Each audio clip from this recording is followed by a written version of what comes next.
When I first joined the AAAS Fellowship program, I wanted to serve as the bridge between science and policy implementation. I really wanted to do work that was more applied, more on the ground. Really, in order to understand USAID and the way that the U.S. government does foreign assistance, it's really important to get that field perspective. But what I felt that I lacked was actual experience on the ground to understand the impacts of the policies that we're developing.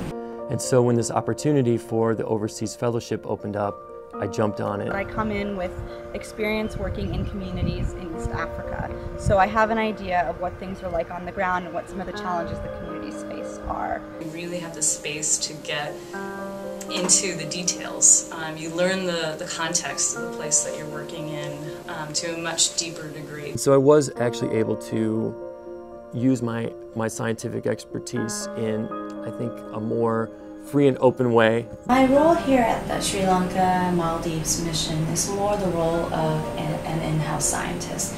We're designing a bunch of new programs around climate change and agriculture and biodiversity, and I really get to use my technical knowledge in one area. Part of my contribution was simply being that face of science and technology at the mission.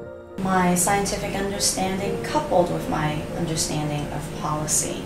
So I have an idea of how USAID policy in Washington is formed, an idea of the budgeting process.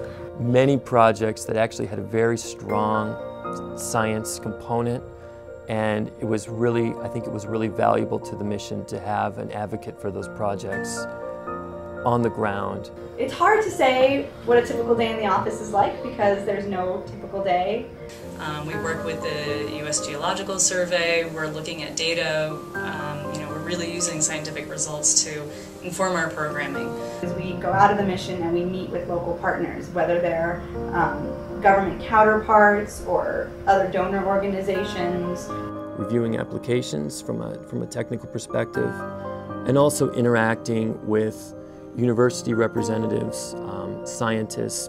It's really fun to build the relationships with your colleagues at the mission, also with the implementing partners, and with government representatives that you end up working in some cases very closely with.